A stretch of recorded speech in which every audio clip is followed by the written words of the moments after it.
This channel does not promote any violent, harmful, or illegal activities. All content provided by this channel is meant for an educational purpose only.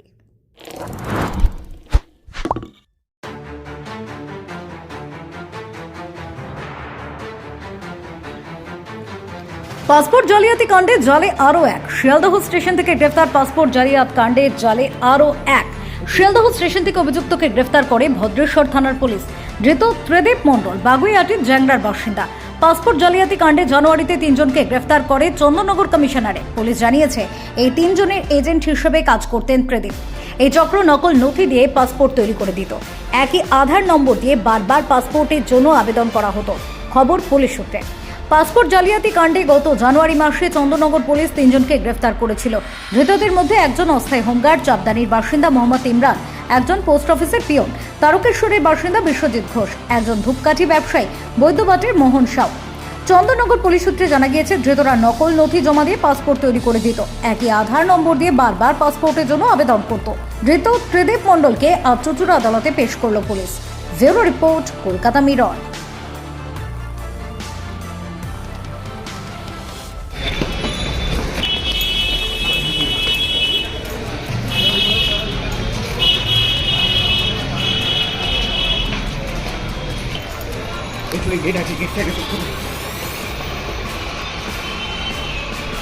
ভাই আর কে আছে সাথে?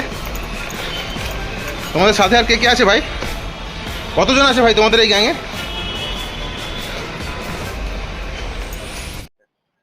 এটা একটা খুব মারাত্মক একটা মামলা চুঁচুড়াতে ঘটে গেল।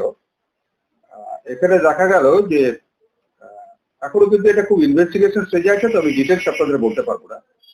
তবে জনসাধারণের জানার জন্য যতটুকু দরকার সেটুকু জানাচ্ছি যে দেখা যাচ্ছে যে পুলিশের নজরে আসে যে 83টা 83 পাসপোর্ট, সেই পাসপোর্ট গুলো ইস্যু হয়েছে, কিন্তু দেখা যাচ্ছে 10টা 12টা বা 20টা পাসপোর্ট ইস্যু হচ্ছে একটা আধার কার্ডের এগেস্টে। এইটা দেখার পরেই কলকাতা থেকে পুলিশের নজরে সেটা আসে।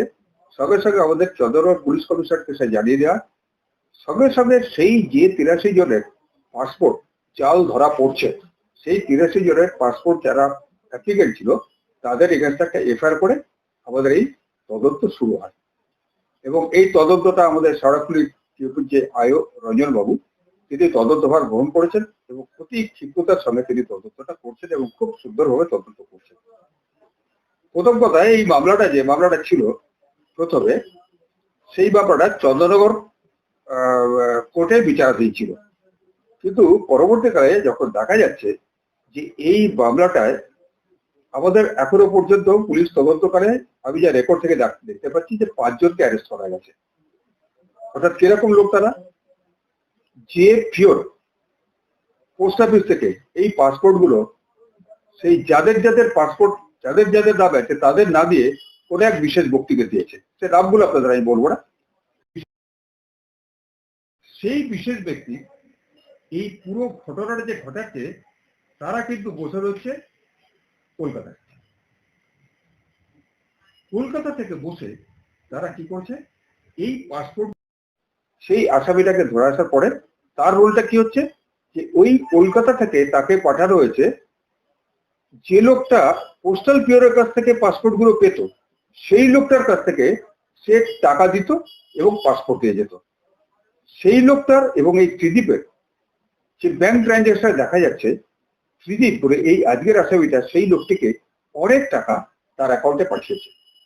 সুতরাং তদন্তকারী এই আজকের যে তদন্তকারী অফিসার তিনি এই আসামিকে চুঁচুড়া আদালত, যেহেতু একটা এখানে একজন গভর্নমেন্ট অফিসিয়াল ইনভলভ হচ্ছে, পাবলিক সার্ভেন্ট ইনভলভ, সেই জন্য এটা 316(5) বিএনএস নতুন আইনে, অর্থাৎ যেটা হচ্ছে স্পেশাল কোর্টের বিচারাধীন, সেই জন্য সেই রেকর্ডটা স্পেশাল কোর্টে চলে এসছে এবং আজকে স্পেশাল কোর্ট চুঁচুড়া আদালতে আমাদের বিচারক সঞ্জয় শর্মার কাছে 10 দিনের পুলিশ রিমান্ড চেয়েছেন এবং চেয়েছে আয়ো এবং 10 দিনের পুলিশ রিমান্ড দেওয়া হয়েছে।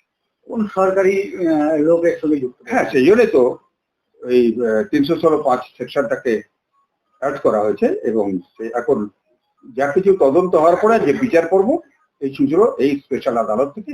সে কি অ্যারেস্ট হয়েছে সেই সরকারি কর্মচারী? হ্যাঁ, সে কিসের সঙ্গে যুক্ত ছিলেন? তিনি পোস্টাল পিয়ন ছিলেন। তিনি তো পাসপোর্ট গুলো ডেলিভারি করতেন।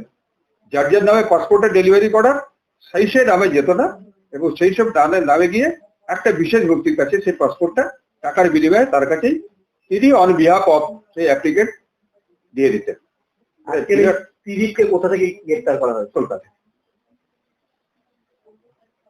গ্রেপ্তার করেছে, এবং এই মামলায় অনেকে এর সঙ্গে জড়িত, যে তদন্তকারী অফিসার এবং আমাদের চন্দ্রকোনা পুলিশ কমিশনের পুলিশ এই ঘটনাটা পরে তীক্ষ্ণ নজর রাখছে, এবং প্রচন্ড সতর্কভাবে এই তদন্ত অগ্রসর হচ্ছে, এবং খুব শীঘ্রই মানে আসল লোক যারা তারা সব ধরা পড়বে, এবং মামলাটা আমি তো বিশ্বাস করি তদন্ত খুব ভালো হবে, এবং তদন্ত শেষ হওয়ার পরে যখন মামলাটা বিচারের জন্য আসবে তখন তো আমি দেখবো বিচারটা কিভাবে সূক্ষ্মভাবে সেটা করবে। কত আজকে যে ইয়েকে তোলা হলো, আসামিকে তোলা হলো, কতদিনের রিমান্ডে? 10 দিন পুলিশ রিমান্ড। 10 দিনের পুলিশ রিমান্ড। আমার কাজটা কখন হবে? তদন্তে তো আমি কিছু করতে পারবো না, আমি জানিও না। তদন্তে তো সরকারি উকিলের কোনো কিছু করার থাকে না। তদন্ত ঠিক মতো হলে পরে তারপরে চার্জ হওয়ার পরে তখন সরকারি মানে আমার তখন কাজ শুরু হবে।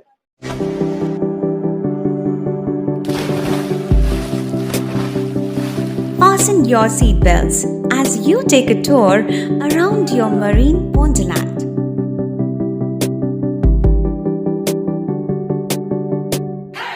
Spend a day at Aqua Marina and enjoy an array of water slides that give you butterflies in your tummy.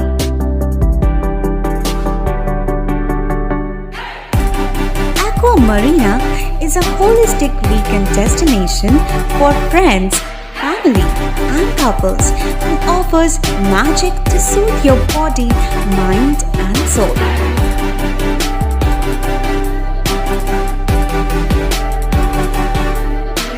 Aqua Marina, your customized magician.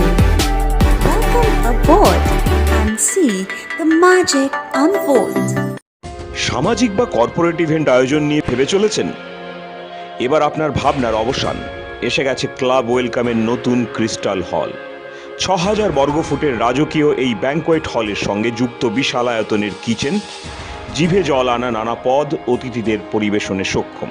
প্রয়োজনে ব্যবহার করতে পারেন আউটডোর ক্যাটারিং এর সুবিধাও। ক্রিস্টাল হলে অনুষ্ঠান আয়োজন অনুষ্ঠানের গরিমা বৃদ্ধি করে। রয়েছে 5টি লাক্সারি রুমের সুবিধাও। তাই সামাজিক হোক বা কর্পোরেট ইভেন্ট নির্দ্বিধায় চলে আসুন ক্লাব ওয়েলকামে। বুকিংয়ের জন্য যোগাযোগ 9147005547 অথবা 9163333080। Enjoy a weekend at Vedam, the paradise of peace. A home away from home.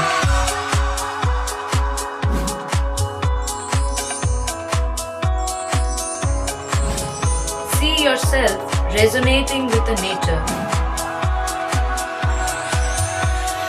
Vedam welcomes you to create your best memories.